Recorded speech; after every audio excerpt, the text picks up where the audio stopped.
नमस्कार, आप सभी लोगों का स्वागत है हमारे आज के खास प्रोग्राम में। प्रिय साथियों, आज के इस वीडियो के माध्यम से हम लोग चर्चा करेंगे कुछ विशेष सूत्रों पर। आप लोगों में से बहुत सारे लोगों का प्रश्न आता है कि गुरुजी, क्या मैं जॉब के साथ शेयर मार्केट में कुछ काम करूं, लाभ मिलेगा कि नहीं मिलेगा?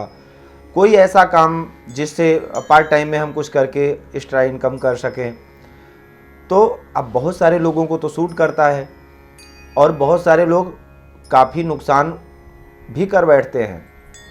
कई बार कुछ गलत जगह पर इन्वेस्ट करके या गलत तरीके से कार्य को करके और भारी नुकसान में पड़ जाते हैं या भारी नुकसान कर लेते हैं। तो किस प्रकार से जन्म पत्रिका में योग बनते हैं?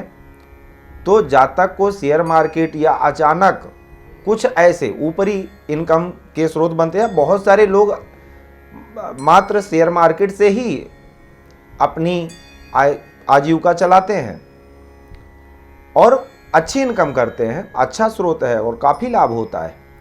कौन करता है? शेयर खरीद, बड़ी बड़ी कंपनियों में लोग शेयर खरीदते हैं और शेयर बेचते भी हैं। तो कौन सा ग्रह अगर आपकी जन्म पत्रिका में अच्छा हो तो आपको शेयर मार्केट से संबंधित कार्य करना चाहिए, अपनी किस्मत को आजमाना चाहिए। कौन सा प्लैनेट्स आपकी जन्म पत्रिका में किस प्रकार से योग बना रहा हो, तो आपको भूल करके भी इसकी तरफ नहीं देखना चाहिए, और अगर देखेंगे तो भारी नुकसान में जाएंगे। विद्वान कहते हैं कि अचानक जो भी प्राप्ति होती है, धन की प्राप्ति या कोई भी घटना हमारे जीवन में अचानक घटती है, उसके लिए विशेष रूप से राहु इसको रोल करता है। राहु अगर जन्म पत्रिका में अच्छी स्थिति में हो, अच्छी पोजीशन में हो, तो जीवन में अचानक खुशियां देते हैं। जैसे कि मान लीजिए जन्म पत्रिका में देखिए, राहु की अपनी कोई राशि नहीं है, जिस राशि में बैठते हैं उसी राशि का फल देते हैं। डिपेंड ये भी करता है कि राहु जिस राशि में बैठे हुए हैं उस राशि का स्वामी कहां पर है जन्म पत्रिका में। राहु जिस राशि में स्थित है, मान लीजिए राहु भाग्य स्थान में स्थित है, भाग्य स्थान में 7 नंबर की राशि है यानी तुला राशि है। अब शुक्र को देखना है आपको, क्योंकि 7 नंबर के स्वामी, तुला राशि के स्वामी शुक्र हैं। शुक्र अगर लाभ स्थान में बैठे हों, धन भाव में बैठे हों, पंचम स्थान में बैठे हों यानी केंद्र व त्रिकोण में बैठे हों, लाभ स्थान या धन स्थान में बैठे हों, तो जब भी राहु की दशा आएगी निश्चित है धन लाभ करवाएगी।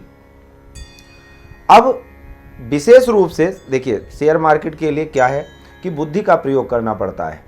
कोई भी काम, आप किसी ने आपको आश्वासन दिया कि आप यहाँ पर, राय दिया, एडवाइस दिया कि आप यहाँ पर इन्वेस्ट कर दीजिए, आपको अच्छा लाभ हो जाएगा। आपको क्या करना है? बिना सोचे समझे अगर वहाँ पर इन्वेस्ट कर देते हैं, कई बार आपकी गणित फेल हो जाती है, नुकसान हो जाता है। उसके लिए देखिए, राहु एक्शन में लाता है, कोई भी काम तत्क्षण करवा देता है, उसका कारक राहु है और राहु का सर है सिर्फ, तो इसलिए केवल सोचता है और विस्तार से किसी भी चीज़ों को, क्योंकि राहु अगर मान लीजिए धन को फोकस कर रहा है तो निश्चित है धन चाहिए और जल्दी चाहिए, उसके लिए चाहे कोई भी तरीका अपनाना पड़े। लेकिन जब जुनून में हम कोई भी कार्य करते हैं या बहुत जल्दी कर बैठते हैं तो कई बार नुकसान भी हो जाता है।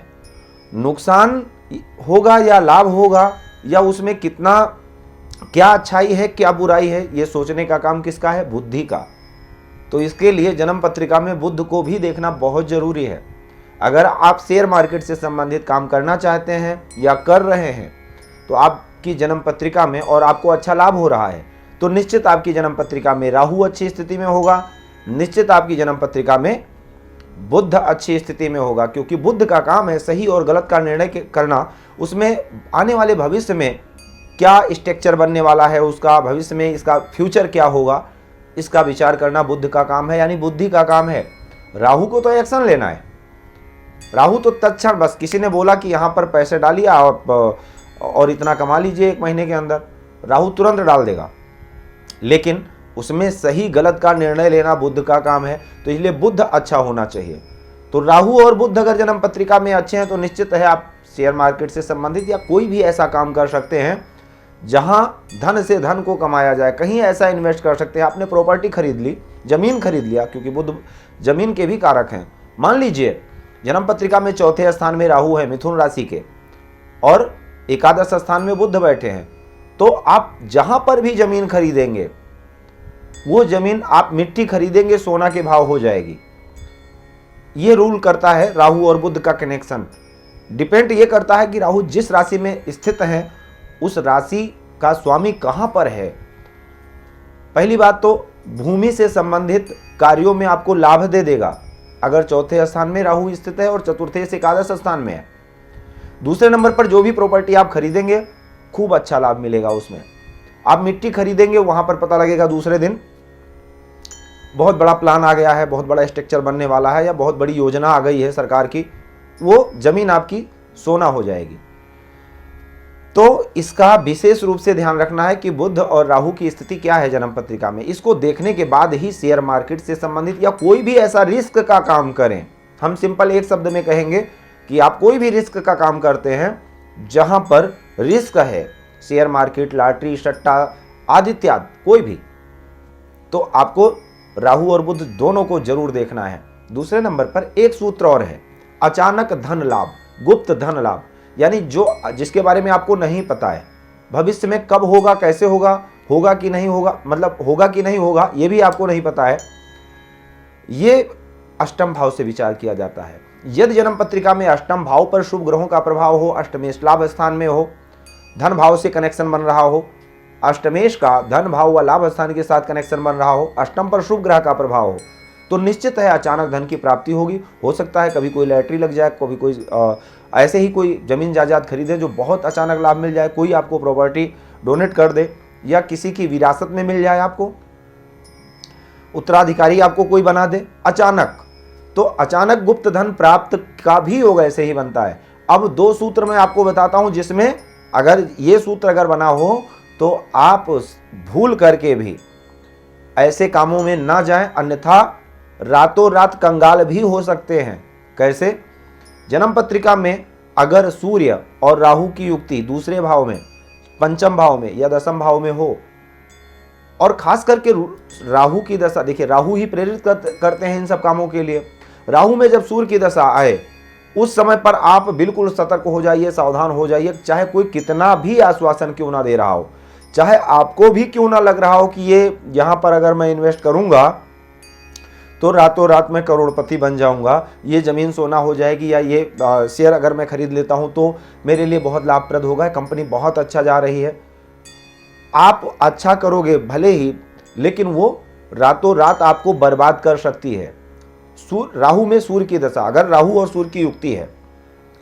दूसरे नंबर पर अगर राहु और चंद्रमा की युक्ति द्वितीय भाव में, पंचम भाव में, दसम भाव में हो, तो ऐसे में ऐसे जातक को लत लग जाती है जुआ की, सट्टा की, शेयर बाजार की आदि इत्यादि। ऐसे मतलब ऐसे जातक का मन कई बार शॉर्टकट तरीका बहुत समझ में आता है और कई बार ऐसे में जातक बहुत कुछ बर्बाद कर लेता है। ये केवल योग ही नहीं है, लोगों की पत्रिका में अनुभव किया हुआ सूत्र है। योग तो है ही, और योग के साथ साथ ये अनुभव भी किया गया है कई पत्रिकाओं में। उसके बाद मैं आपको ये सूत्र आपको बता रहा हूं। अगर आप शेयर मार्केट आदि से संबंधित काम करते हैं तो इन बातों का विशेष रूप से ध्यान रखें। और अगर ऐसे कोई योग बने हैं और अगर आपको नहीं समझ में आ रहा है आपकी जन्म पत्रिका में, तो आप स्क्रीन पर दिए गए नंबर पर संपर्क भी कर सकते हैं, अपनी जन्म पत्रिका का संपूर्ण फलादेश करवा सकते हैं। वीडियो अगर आपको अच्छा लगा हो तो इसको आगे बढ़ाते रहें। जय सिया राम।